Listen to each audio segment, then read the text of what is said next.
মানে আমাদের ছেলে মেয়েরা যাদের বয়স 5 বছর 10 বছর হয়নি এখনো, এই বাচ্চাদেরকে কেমন করে মানুষ করবেন, আগামী কোন পৃথিবীর জন্য এদেরকে রেখে যাচ্ছেন সেটা চিন্তা করেন। এত নিশ্চিত থাকবেন না আগামী পৃথিবী আরো খারাপ হবে। একটা দিন যাবে আর মনে হবে গতকালটা আজকের চেয়ে ভালো ছিল, এমনটা মনে হবে। এখন যা দেখছেন এর চেয়ে খারাপ সময় আসবে। নবীর প্রেমে হাবুডুবু খাচ্ছে। জিজ্ঞাসা করেন যুব সমাজকে, নবী সাল্লাল্লাহু আলাইহি ওয়াসাল্লামের দ্বিতীয় স্ত্রীর নাম কি বলতে পারবে না? চ্যালেঞ্জ, অনেকেই পারবে না। জিজ্ঞাসা করেন কতজন মানুষ কোরআন তিলাওয়াত করতে জানে, হাত উঁচু করতে বলেন, দেখবেন ম্যাক্সিমাম হাত নিচে থাকবে। জিজ্ঞাসা করেন কতজন মানুষ কোরআনের 20টা 50টা সূরা হিফজ করেছে, দেখবেন নাই এক পারা। 20টা 50টা বাদ দেন, এক পারা কোরআনের হিফজ করেছে কতজন মানুষ, দেখবেন হাত নিচে। যারা আমরা কোরআন পড়ি, কতজন মানুষ অর্থসহ কোরআনটা শুরু থেকে শেষ পর্যন্ত পড়েছে, হাত উঁচু করতে বলেন, দেখবেন হাতের সংখ্যা কত। আমি উঁচু করতে বলছি না কারণ আপনারা লজ্জা পাবেন, আমি উঁচু করতে বলছি না কারণ আপনারা লজ্জা পাবেন। দেখবেন সারাদিন 24 ঘন্টা কতজন ব্যক্তি সুন্নাহ মাফিক জীবনযাপন করে, হাত তুলতে বলেন, দেখবেন লজ্জা পাবে। জীবনে কতজন একবার আল্লাহ রাসূলের সিরাত বা জীবনী পড়েছে, হাত উঁচু করতে বলেন, দেখবেন লজ্জা পেয়ে যাবে। বাস্তবতা খুব খারাপ। বাস্তবতা হচ্ছে আমরা আলাইকুম আনফুসাকুমে নাই, নিজের নফস তাজকিয়ার মধ্যে নাই। কোরআন আগে পড়তে হবে, সুন্নাহ মাফিক জীবনযাপন করতে হবে, শিরক মুক্ত আমল করতে হবে, বেদাত মুক্ত আমল করতে হবে। এরপরে আল্লাহওয়ালা মানুষের সোহবতে থাকতে হবে। খালি পড়াশোনা করে বইপত্র পড়ে কিন্তু তাজকিয়া অর্জন হয় না। আল্লাহওয়ালা মানুষ যারা, তাদের সোহবতে গিয়ে থাকলে দেখবেন আপনি দিন শিখতে পারছেন, দেখে শিখবেন। এরপরে হালাল রিজিক খাওয়ার ব্যাপার আসবে। আমাদের ম্যাক্সিমাম রিজিক হারাম। আমি যে নিজেও কতটুকু হালাল খাচ্ছি আল্লাহ ভালো জানেন। কথা বুঝতে পারছেন না? মনে করেন আমি একটা মাদ্রাসার শিক্ষকতাই করছি, কথার কথা। এখন আমি যদি রেগুলার মাদ্রাসার ক্লাসে দেরি করে যাই, আমার রিজিকটা হালাল না হারাম? আমিও হারামে আছি, আমরাও হারামে আছি। কি মনে করছেন? মনে করেন একটা বক্তব্য দিব এবং আমার যাতায়াতের খরচ দিবে কমিটি, এমনটা না? এমনটা কিন্তু হয় সাধারণত। এখন আমি যদি বক্তব্যের হক আদায় না করে সারাদিন গাল গল্প করি, কেচ্ছা কাহিনী শোনাই, আমার কি এই পাথেওটা নেওয়া জায়েজ? কথা কি বুঝতে পারছেন?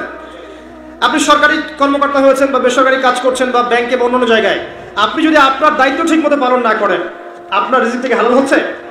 হচ্ছে না। আমাদের ম্যাক্সিমাম রিজিক হারাম। হারাম রিজিক খেয়ে আমরা যদি ইবাদত করতে চাই, এটা কি কবুল হতে পারে?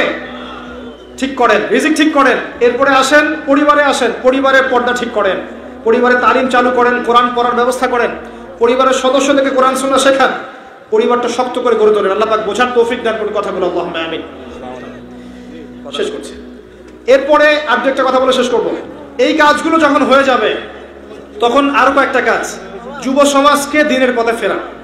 যুব সমাজ আজকে দিনের পথে, দিন কোন দিকে এটাই বুঝতে পারছে না। যারা দিনের পথে ফিরছে এরা হাবুডুবু খাচ্ছে, যাবো কোন দিকে। একজন এই কথা বলে, আরেকজন এই কথা বলে, একদল এই কথা বলে, আরেক দল এই কথা বলে। আমি শিখবো কোনটা, করবো কোনটা? যুবকরা এখন এমনটা মনে করছে।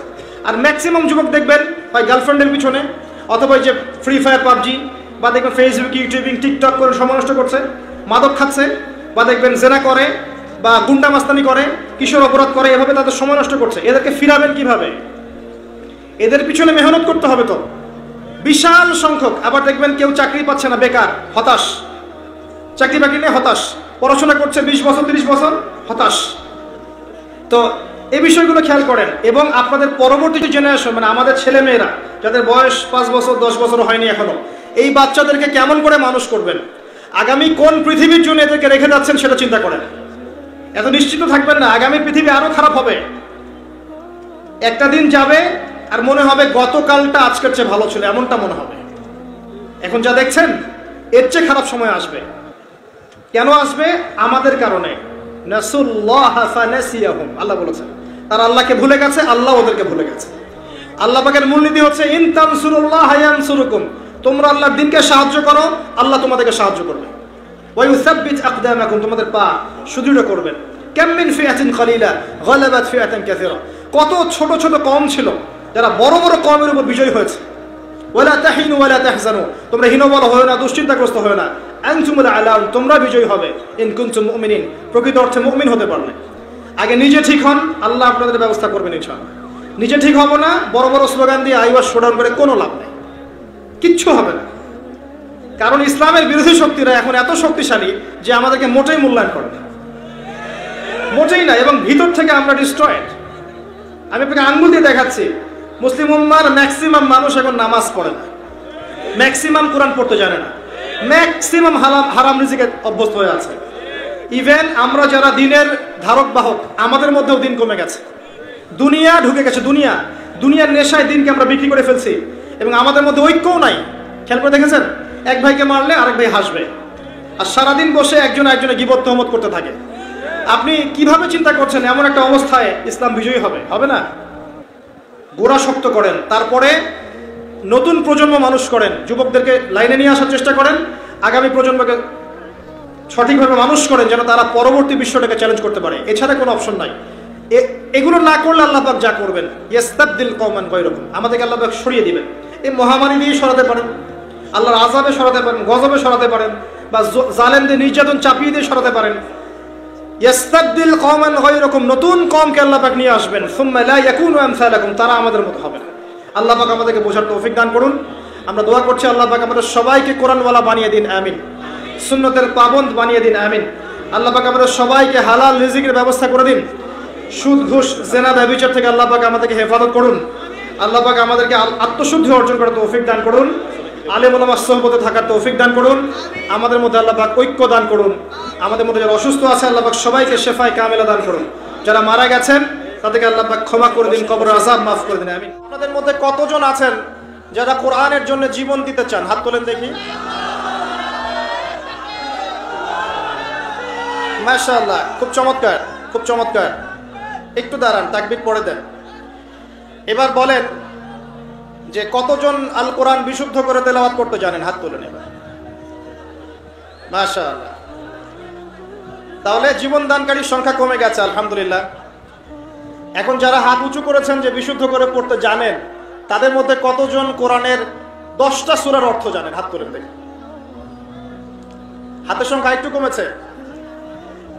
20টা সূরার অর্থ জানেন কারা কারা? হাত একটু কমে গেছে না? এবার যদি বলি পুরা কোরআনের অর্থ কারা জানেন? এবার মাশাআল্লাহ, একটা হাতও নাই।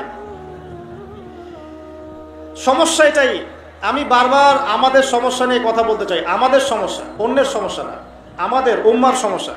আমরা আল্লাহকে ভালোবাসি, রাসূলকে ভালোবাসি, কোরআনকে প্রচণ্ড মহব্বত করি, শ্রদ্ধা করি, সম্মান করি, কোরআনের জন্য জীবন দিতে প্রস্তুত থাকি, তাই না? কিন্তু দুর্ভাগ্যজনক হচ্ছে ওই কিতাব আমরা পড়তে জানি না, ওই কিতাবের অর্থ আমরা বুঝি না। আল কোরআনুল কারীম হিফজ করেছেন কতজন? হাত তোলেন দেখে, এখানে কতজন আছেন হাফেজে কোরআন? মাশাআল্লাহ। দেখবেন কোরআনের প্রতি আবেগ মানুষের প্রচুর, কিন্তু কোরআন বিশুদ্ধ করে তেলাওয়াত করার ব্যাপারে, অর্থ বোঝার ব্যাপারে, কোরআনের ভাষাটা শেখার ব্যাপারে আমরা উদাসীন। একটা কমন সেন্স, আপনি নামাজ পড়ছেন, নামাজের মধ্যে কোরআন তেলাওয়াত করছেন তো? এখন যে সূরাগুলোর অর্থ আপনি জানেন, সেগুলো তেলাওয়াত করার সময় আপনার মনোযোগটা বাড়ে না কমে? বাড়ে না কমে? আর যেগুলো আপনি অর্থ জানেন না, সেগুলোর সময় কি আপনি নামাজে মনোযোগ পান? সত্যি কথা বলেন।